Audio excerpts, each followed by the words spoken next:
Will you say more about the because part? Ah, Notice I've made because, assumptions and I, oh, yes, because of your share that you wanted to come for the whole bridge house. And yeah, I think thinking about doing this project with you delights me because I'm, it feels really solid. I mean, us three on this call feels like very good. And I'm like looking forward to see who else joins. thank you. I feel like there's ecstasy in my system. It's as if before I changed my mind and my route was to go to Europe and to get the second half of the New York Bridge House. I felt joy about that, and when I changed my mind, it was as if I'd put my plug in the right socket. Like all of a sudden, there's just this energy happening, and it it keeps. It's as if echoes like, okay, here you go. Now you can have these things that were just waiting for you to change your mind. For example, a friend of mine who lives out in the Great Lakes area contacted me this morning after I haven't heard from him for many months. And I had forgotten about him. And suddenly I'm like, wow, I'm going to come east. And this meeting, the possibility of meeting with him just went whoop. And I'm so, yeah, it's great. Feel glad about all the energy you're getting from Echo.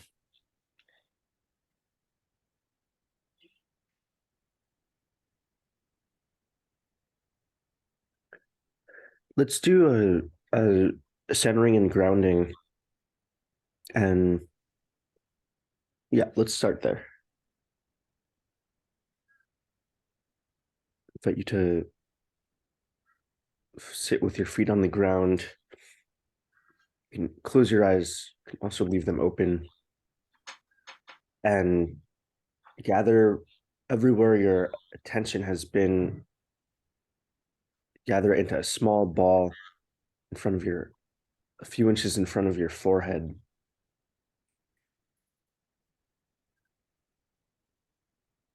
Once you've done that, bring this ball of your attention down into your body, into your physical center, which is about 2 fingers below your belly button, inside your body.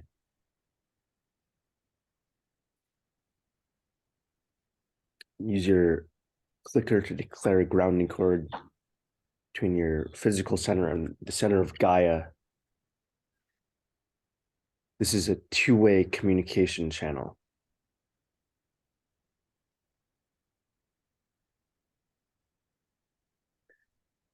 Mine is orange today. Pale yellow. Light purple. Using your clicker again, declare a personal bubble of space.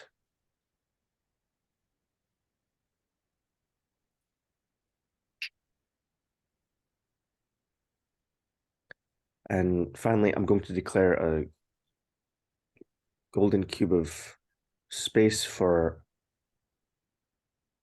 our, for this bridge house call, and also all of the energy that is making its way to this bridge house.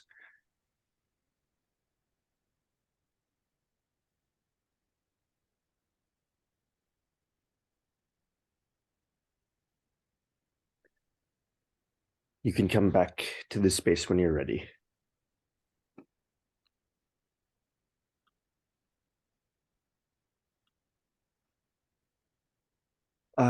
One logistic, Nicole, when are you here until? My till about 5 minutes before, like for 55 minutes, it would have been from at the start. Okay, great. Thank you.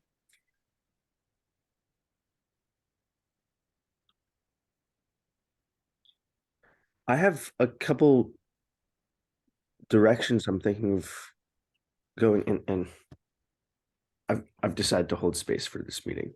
That wasn't clear. Um,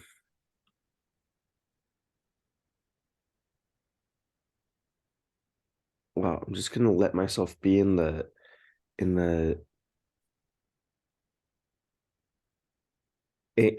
my own indecision.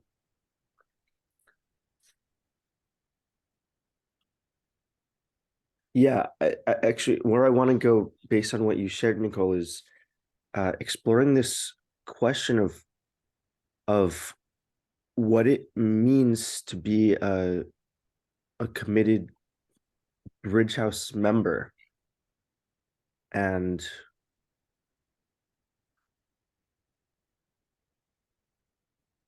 yeah, I guess in thinking about, I don't really have a question here yet.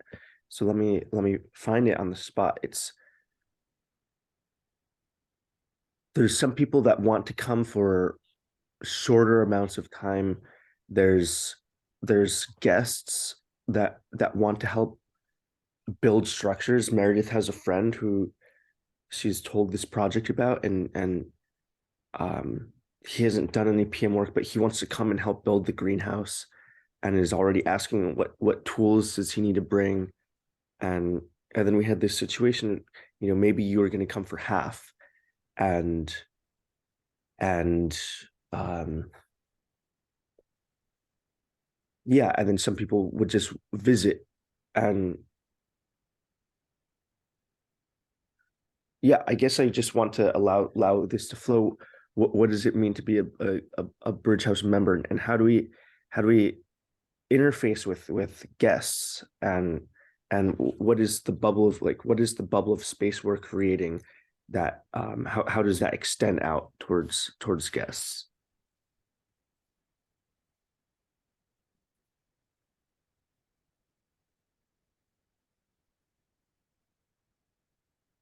I'm noticing there's these answers that are in each of my bodies.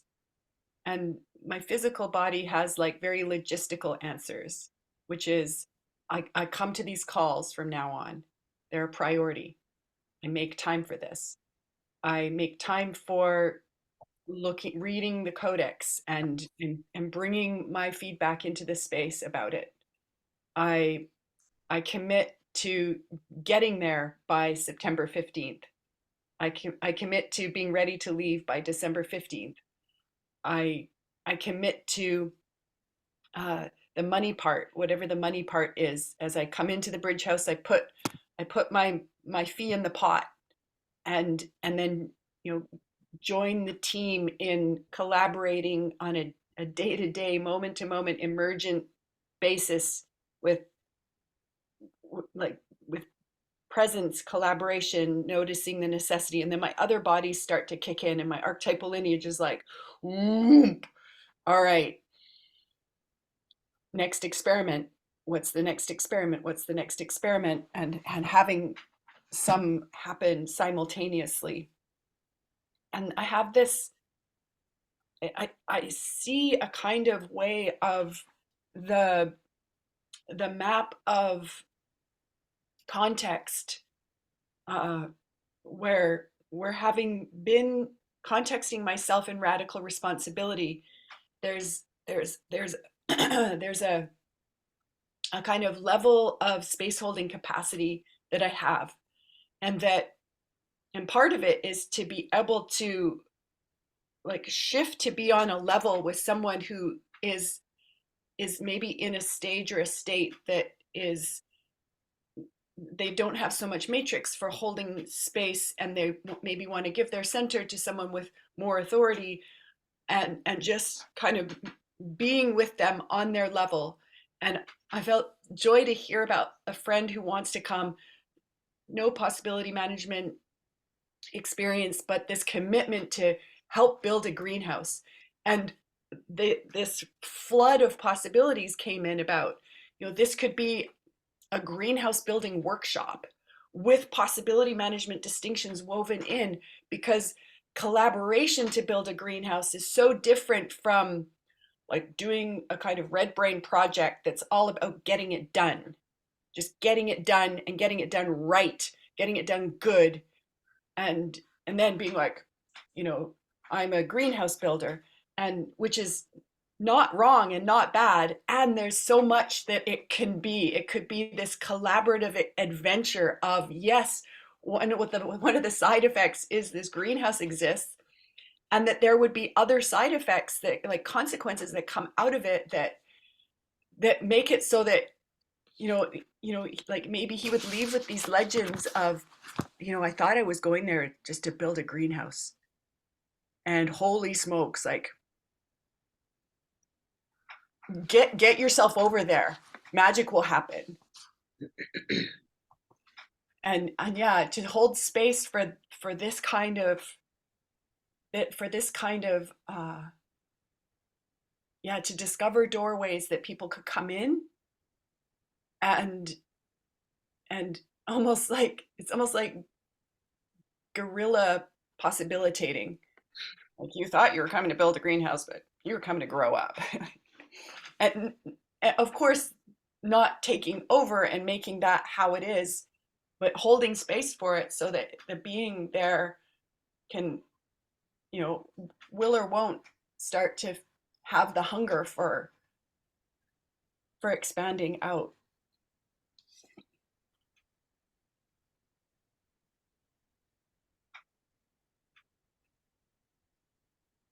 Yeah, so like what comes is like, I'm alive for these kinds of projects. This is what I'm alive for.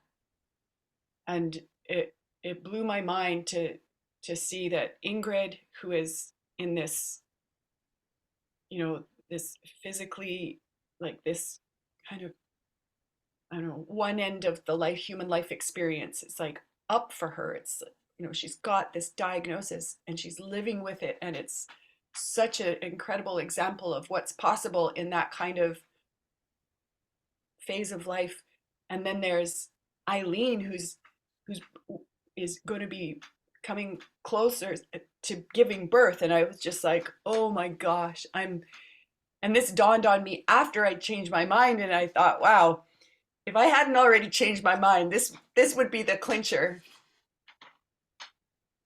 And then also the richness of already working with the two of you in the Lighting the Edge uh, project, and getting to just bring that momentum and that like expanding field kind of reality, also bringing it to apply here. It's just so, yeah, this is what I'm alive for. And part of it too is about staying on the North American continent and not spreading my presence and my attention so thin, and really focusing and concentrating and being here. It's already doing something new to have chosen that.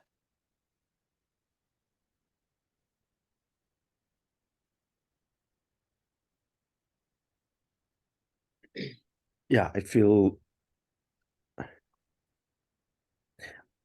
something I felt often on these calls, which is there's not enough time, that we need more than 3 months, that I want to have, yeah, I want to have this greenhouse building workshop, and I really want time to to build roots with the local community, where they can get to know us, and where there's, you know, hope of attracting people to such a thing,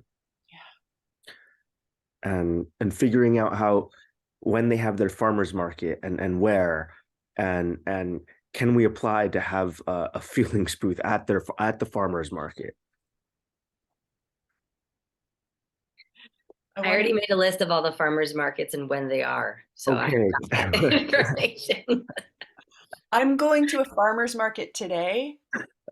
I haven't signed up, I haven't got anything, but I already had two people ask me if I want to have the end of their table to like, so it's like I get to be at this farmer's market and be like a collaborator and contributor without even signing up. It's so cool because of the relationships, and the invitation comes from like, come and bring what you're bringing and bring it through my space, and then we get the bonus of, if people aren't there, we can be discovering together.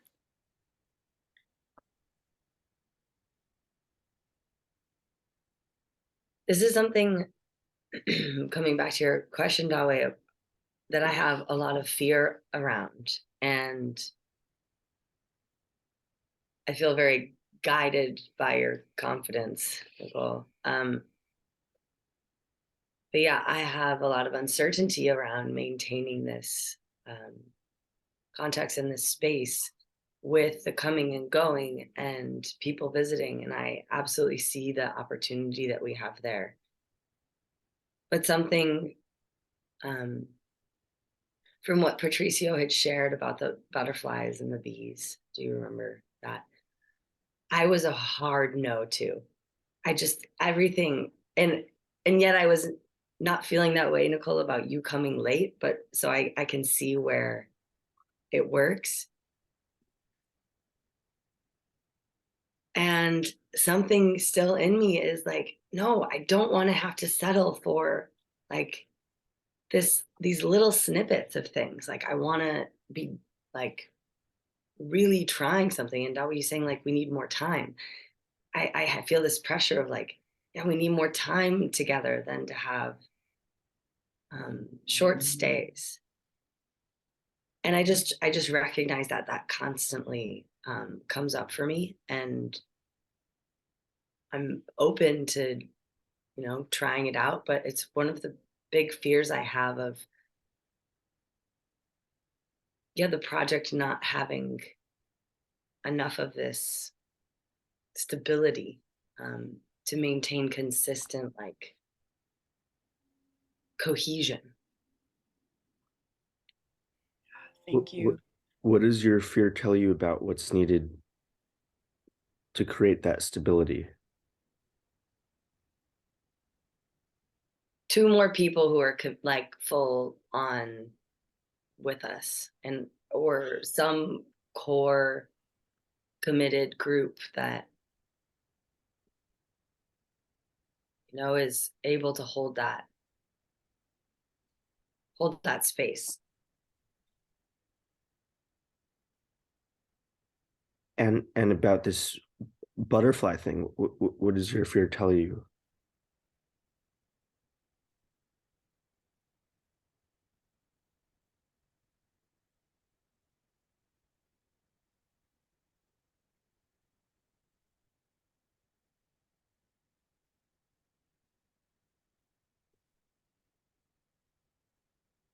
Like what's going on, what's really going on that we can't be together longer. Like if it's coming and going, like what is actually happening that Hmm. people can't come and stay? How do we change it so we can? And it feels like there must be something wrong then. And I want to know what's causing this, like in inavailability. And so like exploring more deeply, like what is the reason that you can only do this for so long? And so establishing from the beginning that like, yeah, we're going to have this kind of structure. It's like, are we already creating like a weakness in what we're trying to do if we're already giving like outs? Like, okay, well, you can kind of be committed, but like, here's your exit route, is what it feels like.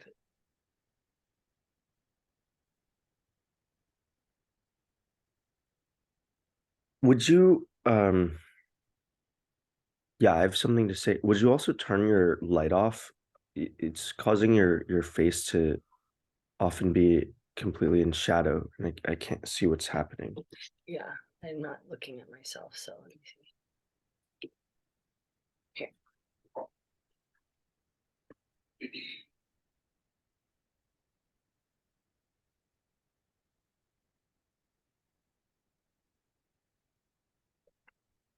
This is no better.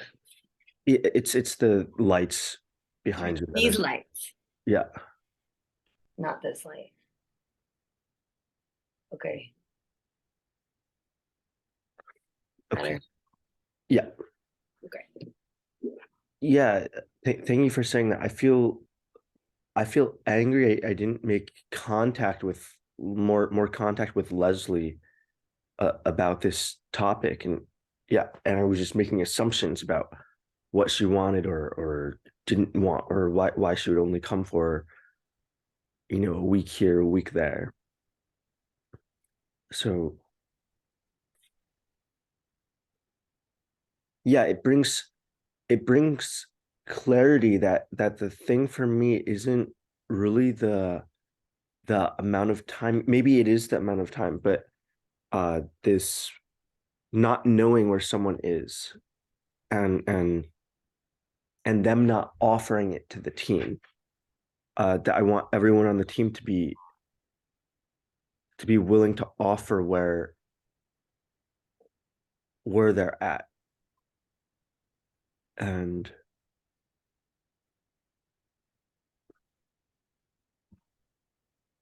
yeah, so we were struggling with the values section of the codex, and this is a value that I want in there.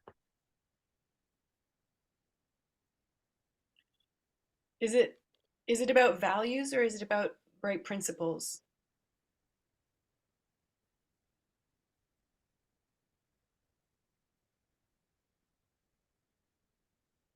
I was thinking about values, and what do you see?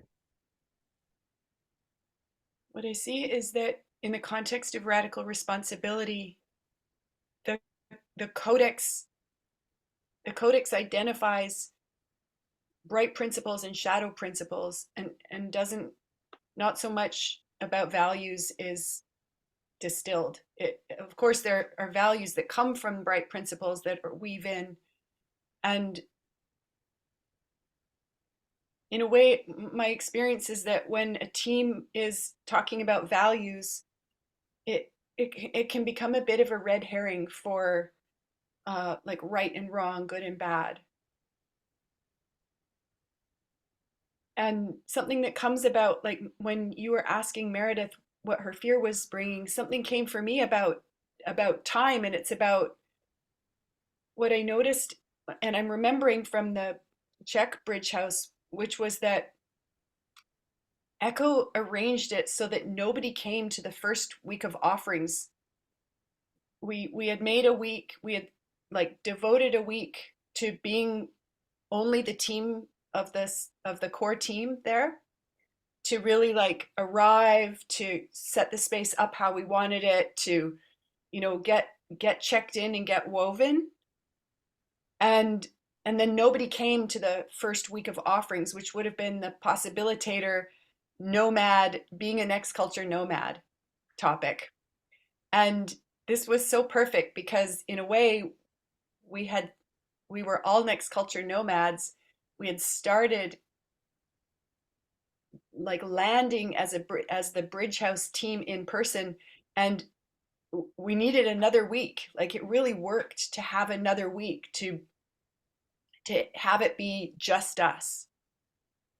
And what I noticed came out of that like clarity of the reality of being the core team was that we were I think we were then able to be more clear with people and say things like, what's your purpose for being here?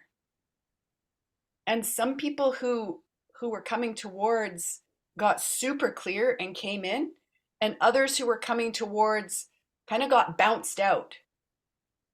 And there were still times when the people who came into the space, the space, like this instability that I hear you talking about, Meredith, like happened, like it got more wobbly, it got more, and in a way it was perfect because that was liquidity, and it was brought us to our edge of holding the space, and like really holding a context of radical responsibility. without becoming kind of uh like parents, which was one of the things that really started to show up, this slip into when there were people who were more like more in their child ego states or gremlin ego states, and then this parent ego state would kind of come up, this parent gremlin ego state would come up, and to be able to just be like no, and and get with people on a level and ask them these dangerous questions that really worked for not having their gremlin kind of take this space into a direction that was not the bright principles in action.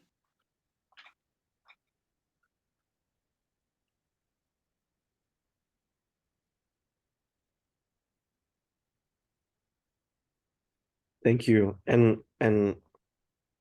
Meredith, do you have more clarity on some of the other discussions that for context that we've had briefly, just in person about other people joining? Do you have clarity about what else you would ask people?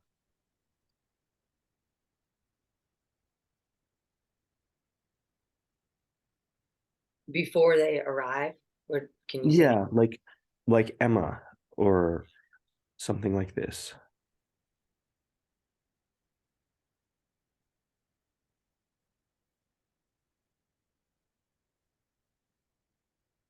I think this question of what is your purpose is such a good start. Um,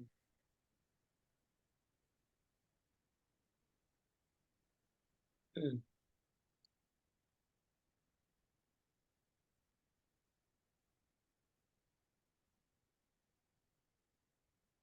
yeah, something in me want would ask a question of like, what do you want the bridge house to do for you?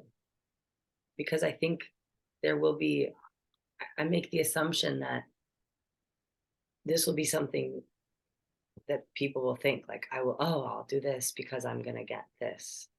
And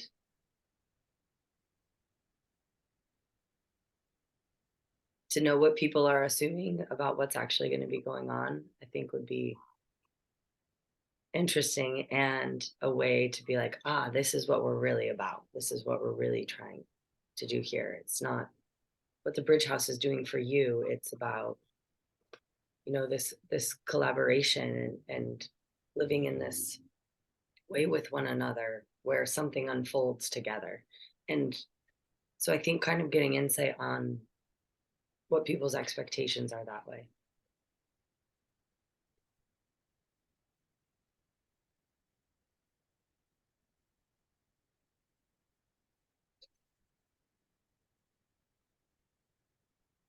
I get the question, and it's so neat. I'm noticing suddenly that this question comes up, just arises so often in next culture spaces, is like, what do you want from this space? Like, what do you want from this call space? What do you want from this EHP dojo space? What do you want from this EHP space? What do you want from this, lab space? And then, and people can, put what they want on the table, and in a way that then the space kind of decides, while the Taurus technologies are happening, the space decides, moving through whoever it moves through, as this emergence over time rolls out. And like possibilities that I see for like like having the clear codex, having the website be the codex, be saying this is what it is, and this, and a little bit this is what it isn't. Mm, setting the the bright principles and shadow principles of the space, and and getting clear about, here's some of the uh like the hubs, in a way, the nodes that each of us maybe are holding space for. And right away an example I think of is, again, like I I'm such a node holder for EHP dojo and warm up dojo. Not to say that would no longer be on your benches. No, this is not how it goes. But to say, this is I'm holding space for this node. And for example, in Czechia, Christina and Martin held space for the kitchen grocery shopping node, and Martin held space for the keeping track of the money part node. And there wasn't much else that was really that clear, because we're all on the village weaving, circle building, inviting node, and we're all on the offer specific invitations for people to come. Like we each did that, and so much of it was just emergent. It's like, I propose we do this day for this purpose, and then it would just, it could just roll out so quickly. And one thing we discovered was that integration time also became, and I would say integration time is also a little bit like feeding your being time, not being in action, not being in produce results mode. That was something that stood out to all of us by the end, that we were grateful because, again, Echo took care of it. Like Echo had people cancel, and then we had another open week where, there was a lot of just laying in the sun and reading and playing the piano and like feeding our beings and being together.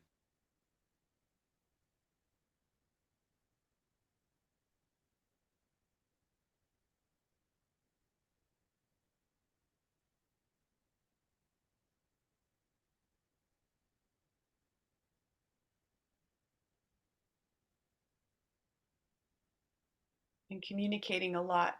Like when someone would reach out to one of us to let the team know, it's almost like I had to build this this collaboration muscle of what came to me.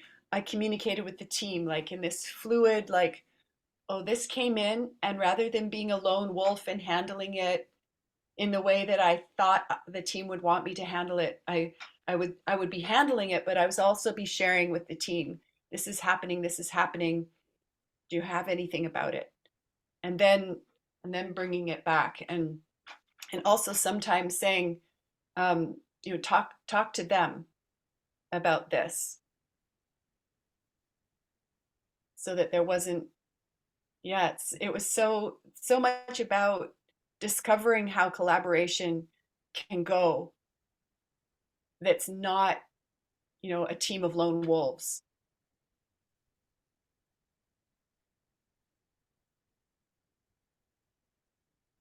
I think that's the clarity that my fear was giving me, was not wanting lone wolves to come in and out, and to not have some sort of energetic flow with others of what's happening. Yeah, that I really want a group of people that are in tune with what each other's next step is.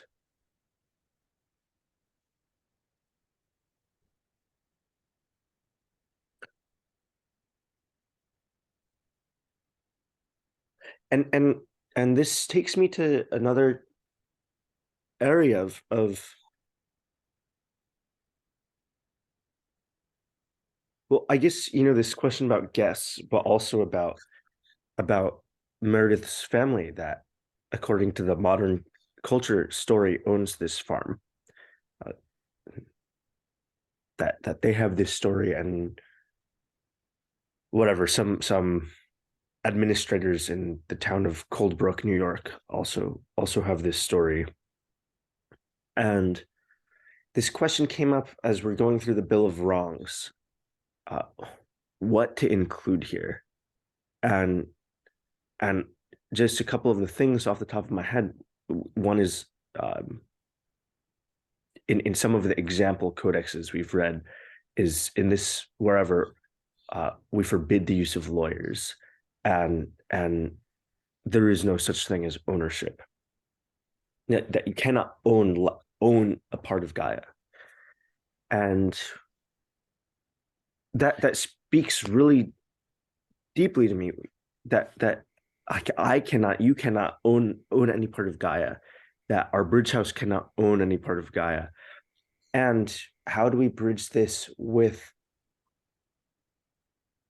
the stories in modern culture, and really opening my heart to connect with the fears that Meredith's family has about the guardianship of this place where they have a lot of energetic deposits. That yeah, this place is really connected to their emotional and energetic bodies. And yeah, one thing I want to do then is to role play, to have a mini possibility team here, and role play how this conversation goes, to talk about this topic of land ownership, and how this bridge house does not follow that. My fear is that sounds like almost a box to box conversation.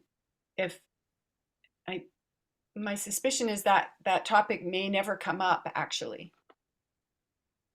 Yeah, It, the point would be to make it not a box to box conversation, and to be clear about what this bridge house is standing for without forcing anyone else to take the same story. And maybe this conversation would never come up. And it is, I feel fear about this topic, and it's so sticky, to tackle this story, modern culture story of land ownership.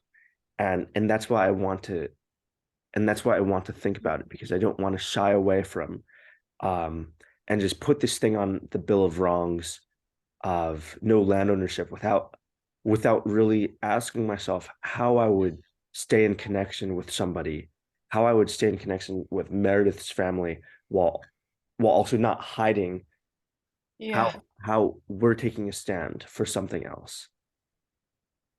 yeah. I'm imagining that if the conversation were to come up, it might be something like that one of them read the codex or the website and was like, "What?" and was like, "Dawe Meredith, like, what the heck is this that what you want to do at the place that I actually do own, that you're going to say I don't own it? Like, what the heck? What does that even mean?"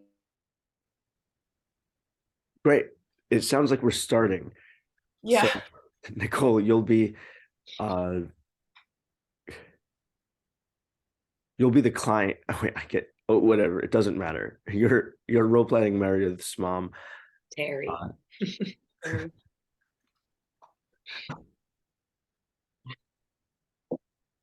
Meredith, would Terry. would you like to go, or should?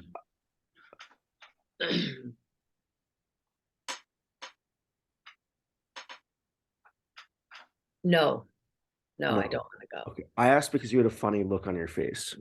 I'm in so much, I have so much fear running through my body right now. Yeah, great. I Yeah. encourage you to go. My dad also is a lawyer, so it's really um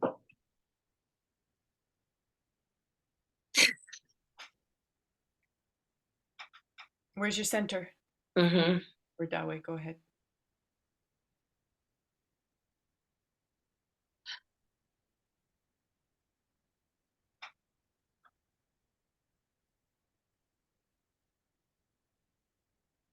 So one coaching, Meredith, before we start, is to Mhm.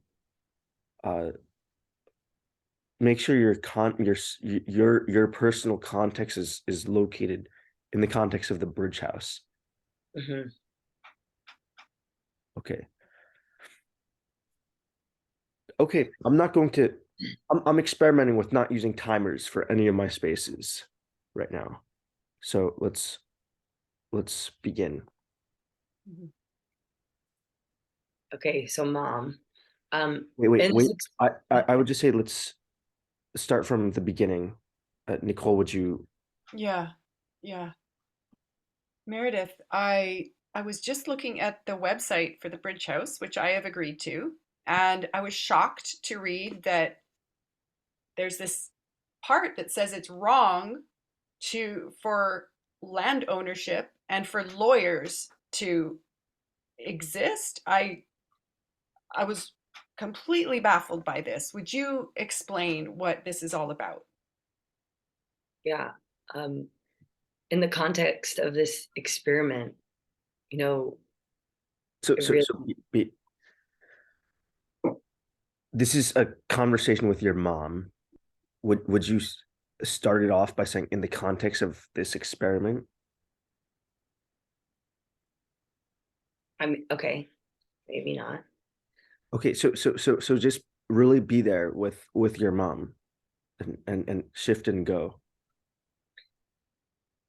Yeah, for these 3 months, we're trying something new and we're living in a special way, in the way that, one of the beliefs that we have is that you can't own nature. You can't So own so so beep again.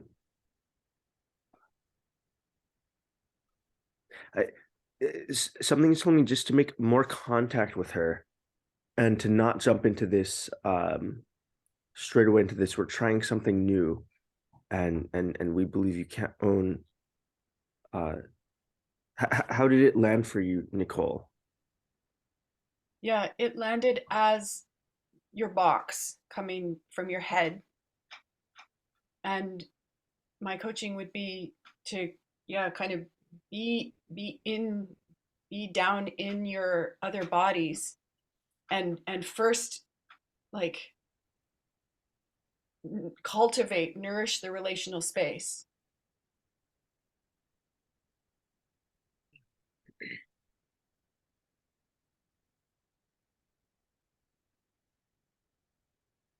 Yeah, I'm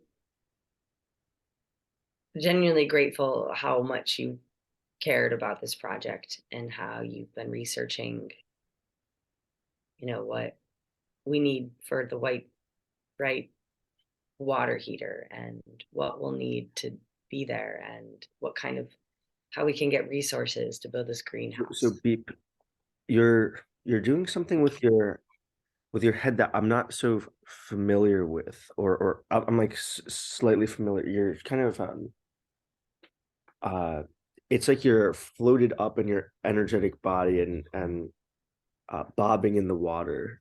Do you know what I'm talking about?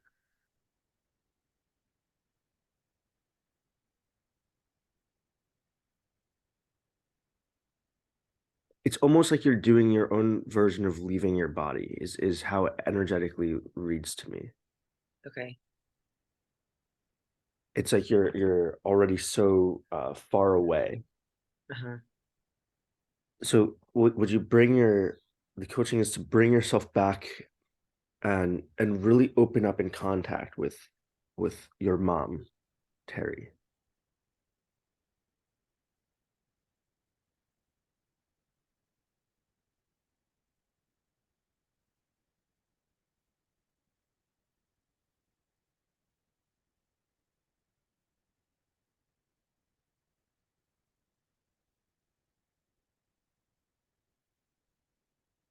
Yeah, I know this sounds pretty weird. Um, and I've told you, like, I'm going to be holding the responsibility for everything that's happening on the farm. And while we're there, we are trying something out. This is a 3 month community experiment where we're trying to live by different rules than we normally would.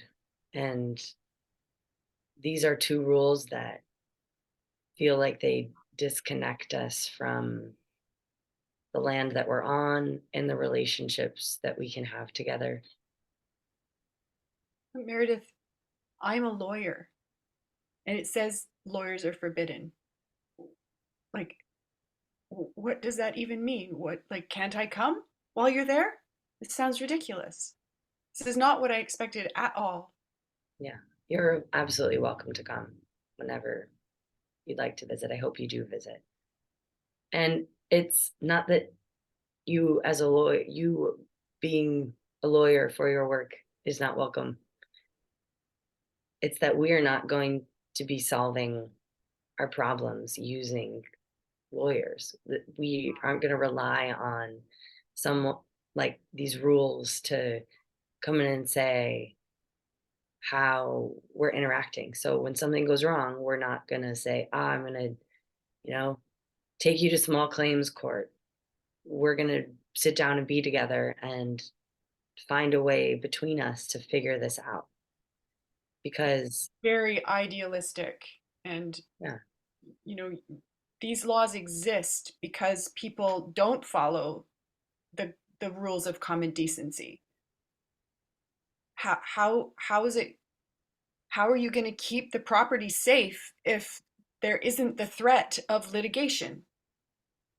it's risky, right? We're relying on our commitment to one another. And that's the reason why we have this document is we're telling people and we're all agreeing by, coming here that this is our how we're going to be together. And we have this really high level of responsibility towards this project and towards each other that we're going to be relying on. And yes, Dolly. Yeah, I mean, pause. Not Yeah. not even a beep. Um, I realize I'm struggling because I don't even my context doesn't even fully grasp, my personal context doesn't even fully grasp this yet. Like there is still this power in my mind of like, if things, I don't know, like if somebody murdered somebody, I I don't know, I would go to the police and say, oh my God, there's been a murder. Like tell us what to do. And so it's like hard for me to even give coaching here because some things you said didn't really land, like this thing of it's risky and actually I have no idea how this, I don't know. So I say pause so we can talk about how is it going? Yeah, I don't know. Like I don't part of know, me, like really genuinely what, yeah, I'm so stuck in this other context. Like, I don't know, what if somebody won't move out? Like they refuse to leave. I have no idea what I would do. I'm seeing how this like micro conversation with the stand-in even is almost like is I can see how it's where it starts. You know, like these conversations where the old paradigm, the old context, the modern culture context meets this unknown, uh, still conditioned, working on getting the conditioning and old thought we're out, like entities almost. And my my sense is that when you're coming more from a context of like a five body context, this is how it starts to go somewhere completely different. And and to almost, I mean, it's not a process space, and it could it could be a doorway to process opening space without her even having what it would take to go into that doorway, but still something like, wow, I can imagine how scary that might have been to read that in our write up, and like, and what's happening for you, like, what are your fears about that? And to, and it's tricky because you're in this, you've been however long in this daughter position of, in this child position with this parent who's actually a lawyer. And to, like, I'm so glad that we did this and tried it and got started about it.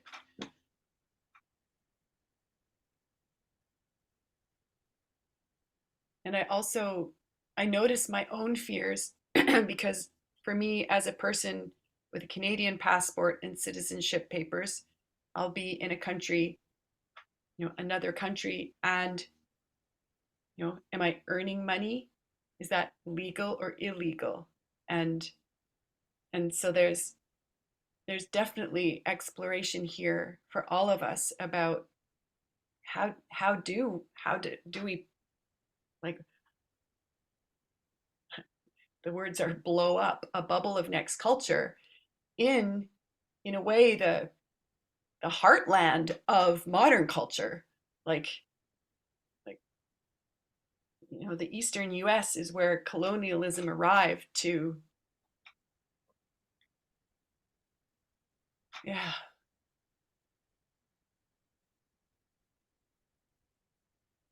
Can we shift and try again? I have only 2 more minutes. 2 minutes. Okay, so uh I would like to go as the possibilitator. So Meredith, would you role play your mom, and Nicole, you leave when you need to leave? Yeah. Sure.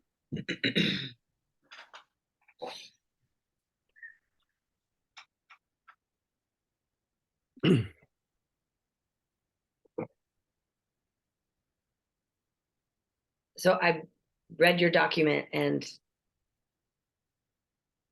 I don't understand how you're going to do this and this whole thing about not owning land, like we own the land. And that doesn't really make any sense. And no lawyers, like, how are you going to ensure that, you know, you have all of these people coming together? What happens if somebody gets hurt and I'm all of a sudden responsible? And yeah, I'm just all of a sudden feeling like, yeah, this, what's going on? Yeah, you're afraid that someone there could be an accident or something, and then you would get sued or something like that. Is that Yeah. what came up? Yeah, I'm all of a sudden feeling like, am I a like, do I have to be acting as a landlord, like to make sure everybody has what they need? Like, do I need to get more insurance? Yeah, I if that would make you feel comfortable, we let's talk about it. But I want to tell you about the culture, and we're really going through a long process with everyone who wants to join about making sure they're ready for this kind of community. And you know, I don't know if Meredith has talked to you about our long-term plans for a community, but it's really figuring out how people can be together for multiple generations. Like my personal dream for community would be that I have children on at a community, and then and maybe that I would die there. Who knows the future, but what we're exploring with is how to resolve conflicts, and not rely on something like an HOA that says you need your grass watered, but how to build the kind of connections between neighbors that would allow for something to thrive. And yeah, so I get that there's these, like, one in a million scenarios that could, where something could really go wrong. And um but really the whole thing that we're doing is to see about how to rely first on our interrelational skills.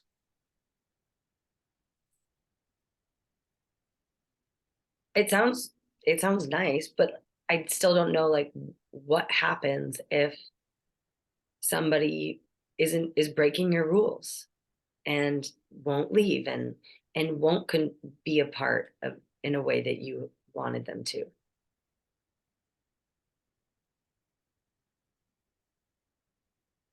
Yeah, the, the value that we're applying here first is responsibility. Taking responsibility for everything that we're creating. And so I can tell you personally, my sense of responsibility is to return the property to your family exactly how you found it, and maybe with some improvements that you've agreed to, like the greenhouse that Meredith wants to build. So that would be the main thing I'm holding, is to really be responsible with your property being how it should be for you. And I trust you and I trust Meredith, but I don't know these people who are coming, and I don't know, and it seems like you don't know these people really either. Yeah, we most of us know each other quite well, actually, and yeah, would you want to meet everyone? Yeah, yeah, I would.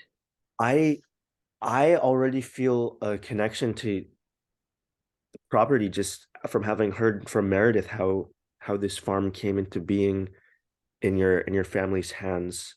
And um yeah, actually I was wondering if you have any photos, because Meredith told me that you spent many years when she was really young, shoveling like dirt and cow poop out of the house, and every summer you'd have to take a truck of dirt and cow poop out. And and yeah, do you have any photos, um or would you be able to write with your adult memory about what happened? I mean, Preston wrote a story once, and we have lots of pictures on the farm, but I don't know if I could write something. Okay, well, Yeah, yeah, you'll see them all over the house when you get there. okay, yeah, I think all of the people that are coming are people that, yeah, that feel connection to hosts, and I think they would love, in-person contact is actually really important to all of us. And I think they would love to have connection to the experience you've had, and also to you, and know who this farm is important to. I would love that. And I also still think it's like, are you gonna have are you gonna have people sign something? Are you gonna like that people are gonna be using tools? How to like what do we do if someone gets hurt on the farm? Like, Okay. Meta conversation. Will you also just give me beeps when things aren't landing? yeah. Okay. Um, I'm trying to imagine what lands for my mom versus me. yeah. Okay. Just, I mean, stay in her energy, and Okay. and don't discern that from the mind as much as possible. Okay. Okay. So back in the US, will we have someone sign some things?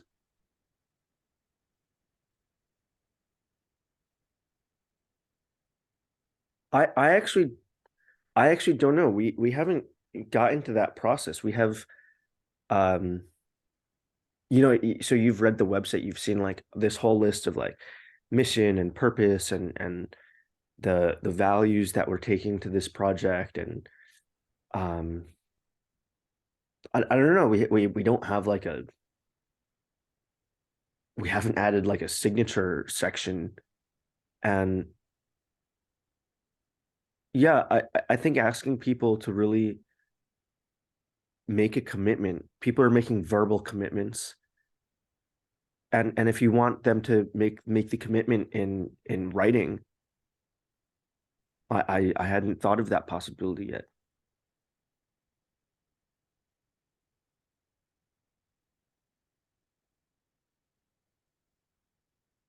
But yeah, I think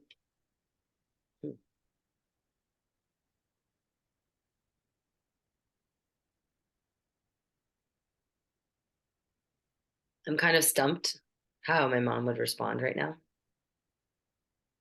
how this would go. Okay, that's okay. I sort of want to shift because I feel able to like have this like accommodating conversation with your mom. And I want to try something completely different just to feel how it goes. And yeah, okay, so Start at the beginning. yeah, I don't know how I would get into this. Yeah, start at the beginning. So I'm starting to get, I'm getting kind of worried. I have like, you're going to have all these people coming to the farm and I'm just scared like how,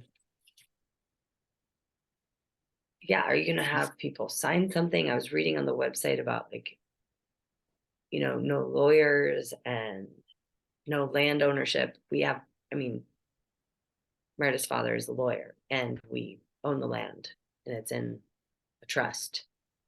So I don't like, are the people coming just going to ignore all of that?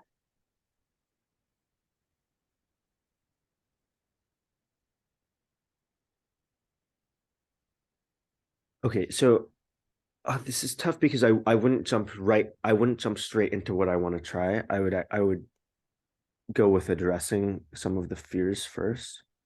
And then I'm just for right now, I'm gonna jump right in. Um, yeah, the thing about lawyers is, or the thing about law is it it's so unpersonal and and lawyers definitely have many uses, and it's not like no lawyer, so Meredith's father isn't allowed on the property. No, he totally, and the the community we're creating, we want it to be, well just a different culture that we would use mediation first, or that we have feelings facilitation, that at the root of every conflict is a feeling, or someone's angry about something, and usually in in in most cases people aren't equipped to handle their feelings, and so the easiest way out is a lawyer, where it's bang bang bang, and you don't have to like handle your feelings, and a step before that is maybe mediation, like you have a marriage counselor. Okay, It's kind of like too much. coming in and out and yeah, all of this. I've completely lost connection with you. Okay, yeah, I wasn't being very connective. And you're looking up. Yeah, okay, thank you. um yeah, our community is a feelings first community, and lawyers are needed when something when people aren't connecting on their feelings and what they need. So we would use a feelings facilitation first. Like if somebody has a really bad fight, it's like what's actually at the core of that, and we want the context of our community to be that we do the uncomfortable work of figuring out what the root of the conflict is, and that and that does that make sense?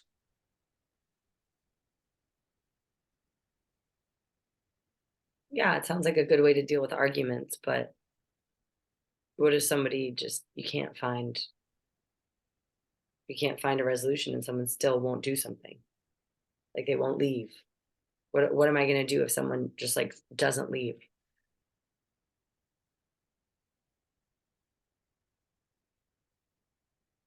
Yeah, to be honest, I can't imagine I can't imagine the scenario where one of the people coming would not leave.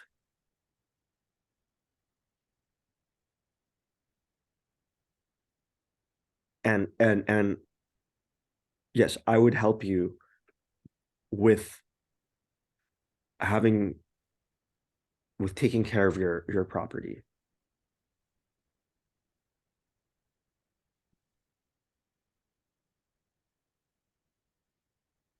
Okay.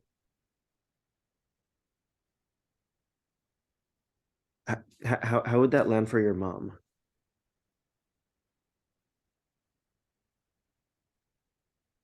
She could be like, okay.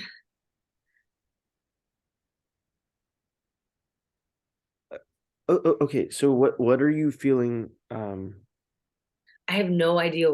I think this conversation would blow her mind up. I already? yeah, in maybe a really great way. Okay. Yeah, I want to have this conversation with my mom and see what she actually thinks and feels.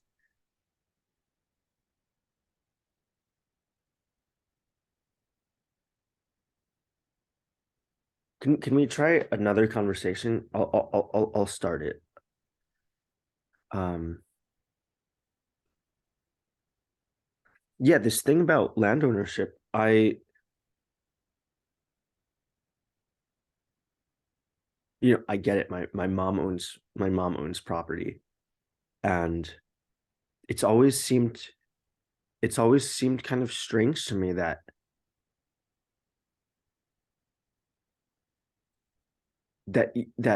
people can own land that like uh why it's like how did the government come into ownership of this land in the first place, and who created original ownership to then sell to my mom.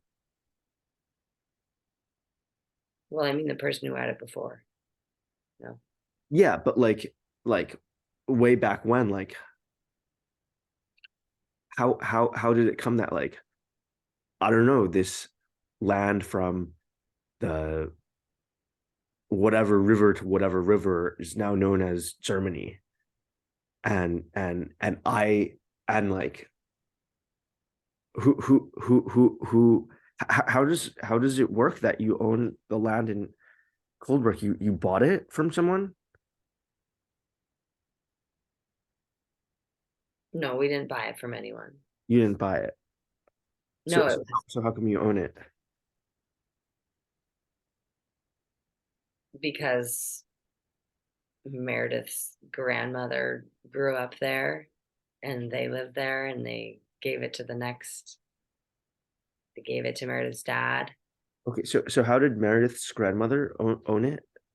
And what happened when she gave it to Meredith's dad? What do you mean what happened?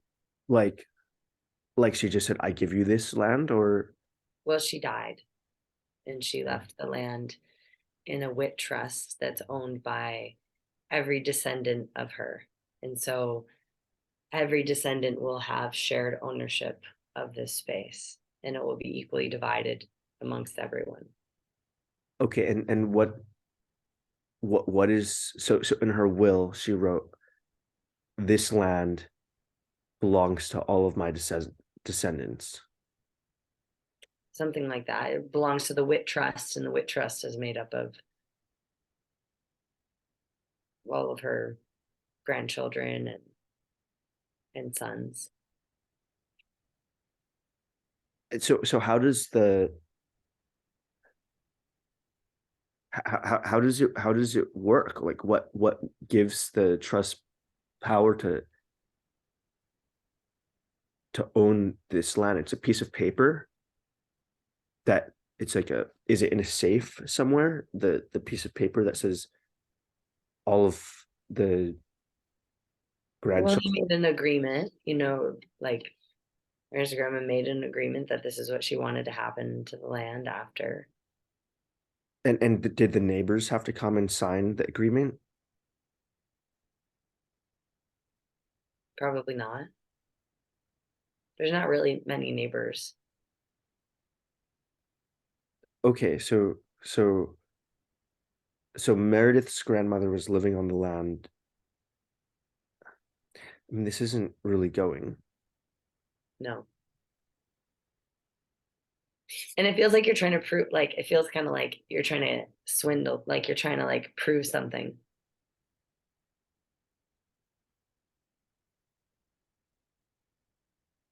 Yeah, I guess for me, this conversation would have to come if your mom was actually curious. Otherwise, I wouldn't bother explaining why I think there's no land, why in our context there's no land ownership. Well, the thing that just doesn't make any sense is the reality of it is we own the land. So sure, you can live whenever. Like, I don't understand how you can be on land that someone actually owns and say that there's no land ownership. You can have the context of the bridge house there, and What does that mean? yeah, that the context I'm living in. It's like the context I'm living in can have the distinction about high versus low drama. I'm talking as my mom here. Okay. Uh, How would you explain this to my mom? Like, I don't understand how you can be people can be staying in the land, living in a house that we've poured so much money into and say that we don't own it, we don't own the house, we don't own the land. yeah, the document that you read has no physical impact on the physical land that's or the physical property that's there. It's like in San Francisco where I live, there's I don't know some San Francisco.gov website that says the official language is English. And actually I don't even know if there's other official languages of San Francisco. But it's like, oh, okay, so here in San Francisco, uh, the language is English, and that doesn't have any effect on uh, the physical property. And so for our like little bubble of the community, it's like cool. The values that we have are that there it's not possible to own land, which I know sounds totally crazy. Like yes, according to the state of New York, your family owns the land.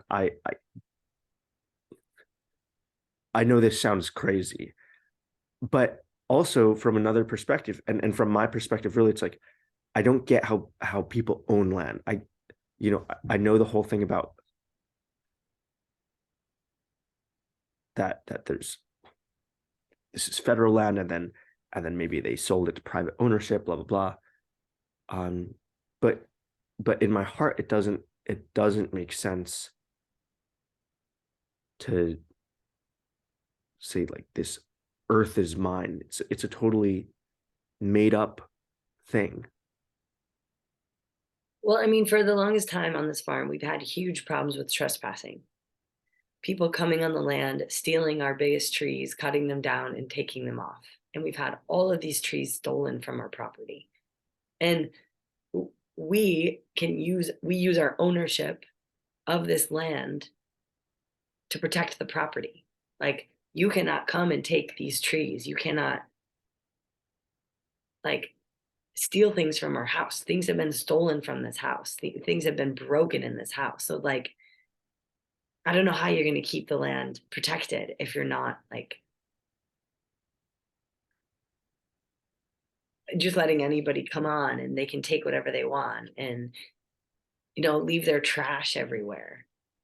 Like we've spent so much time picking up the trash that people have left. And so it's really like you're saying it's such a bad thing to own this land. We've been trying to protect this land for like so long. No, I'm not saying it's a bad thing to own the land, and I'm not saying to not protect the land. And I would, yeah, I feel angry about what you described, and I would help protect the land in this way. And the the mindset that we're cultivating is for us, just for us. It has nothing to do with you or nothing to do with the trespassers, but just for us, that what we feel for ourselves is a human could not possibly own part of the earth.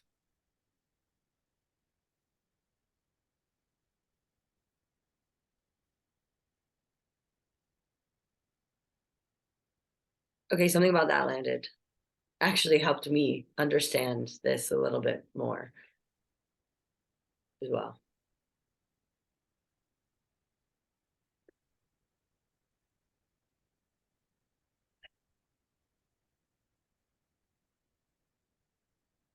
Yeah, I'd love to have this conversation actually with your mom.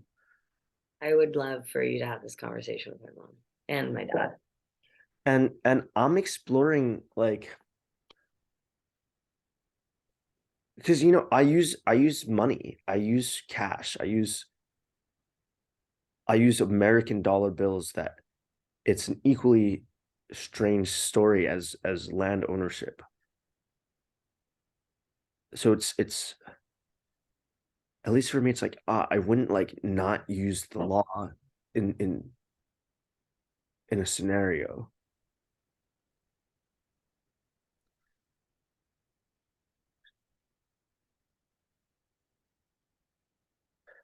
I feel Yeah, I wonder if it's this thing of like the map of upper, middle, and underworld, where it's like, yes, there's things that need to be done in the middle world, pay rent, and so yes, there's an aspect of the bridge house that will be existing in the context of modern culture, and like yeah, a trespasser could not come and leave stuff everywhere.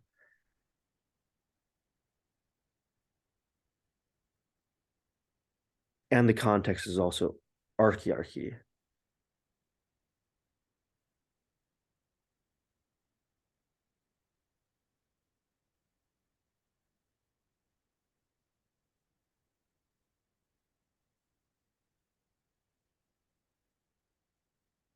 I just had this big thing come up.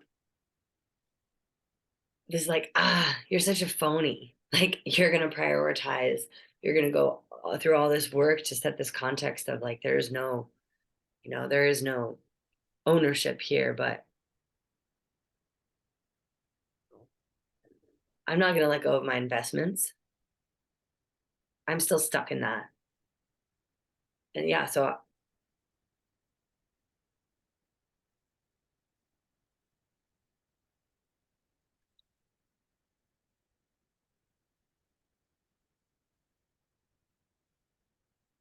and it's not bad. I don't think it is. I think standing for something,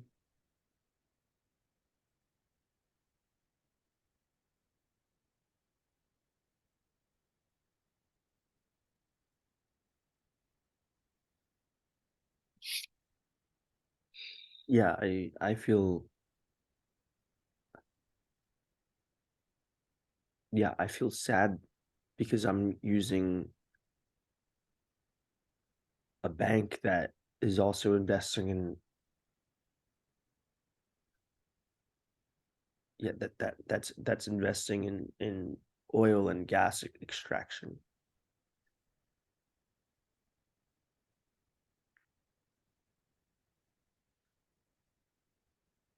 yeah.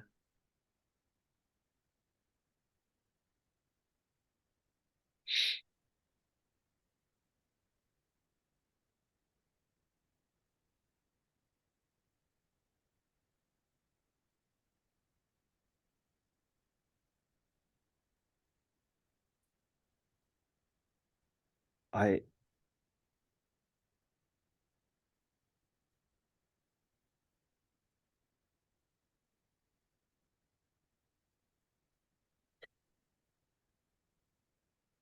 maybe that's an experiment for the duration of Bridge House, is to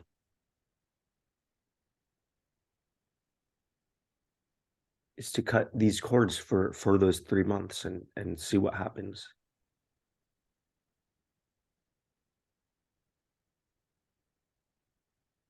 Yeah, what would it take to be more responsible with that?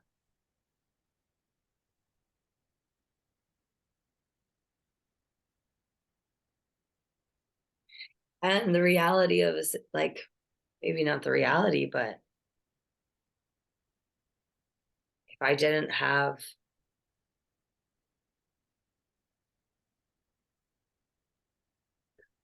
some kind of like financial backup plan, would I be quitting my job right now?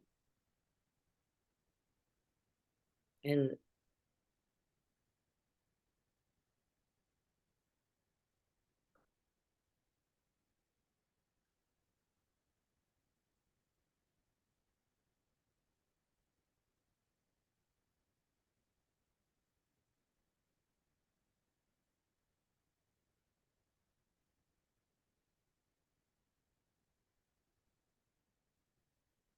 yeah, I What? think your experiment's Yeah, important. I couldn't deliver any answer here. Yeah, asking for.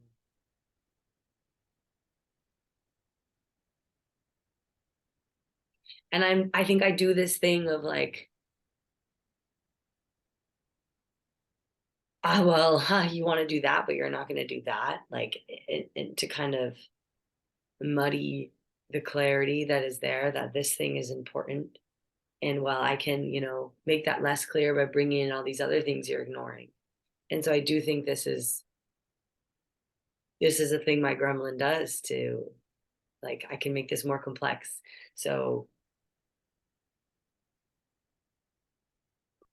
to keep myself, yeah, to make this all. What's clear to me is we can write a bill of wrongs for where we're at, and for what we can actually hold at the Bridge House. This no lawyers thing, I don't know. Maybe I would rephrase it to, we do not use depersonalized whatever uh, conflict resolution. This includes lawyers.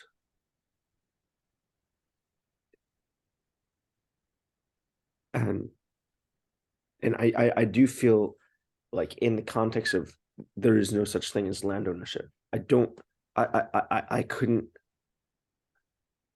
with a straight face say that really my context is uh there's divestment from climate destabilizing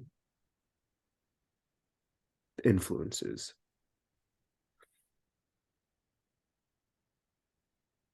So yeah, I think we just write where we are, or what the Bridge House can hold.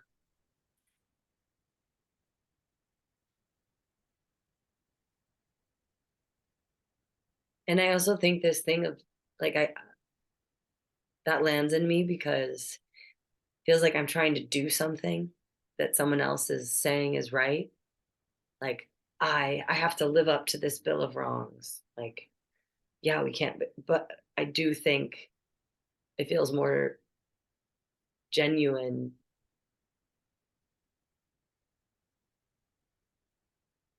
to be writing it from something that I will be able to uphold.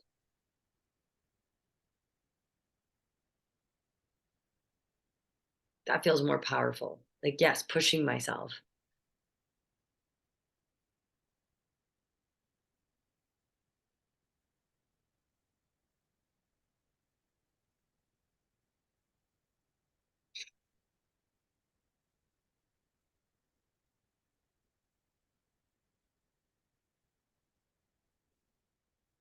Okay, let's leave it here. I'll close the space for today.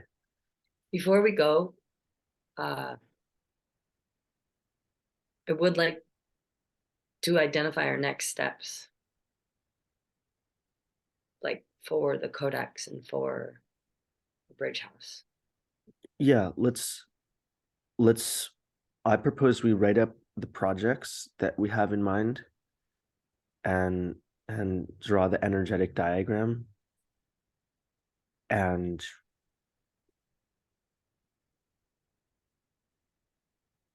also create an application form. You know, what is your purpose? What is, yeah. And then the bill of wrongs, I think, is the step after that. Okay. Okay, so I close the space for today. Okay. Thank you.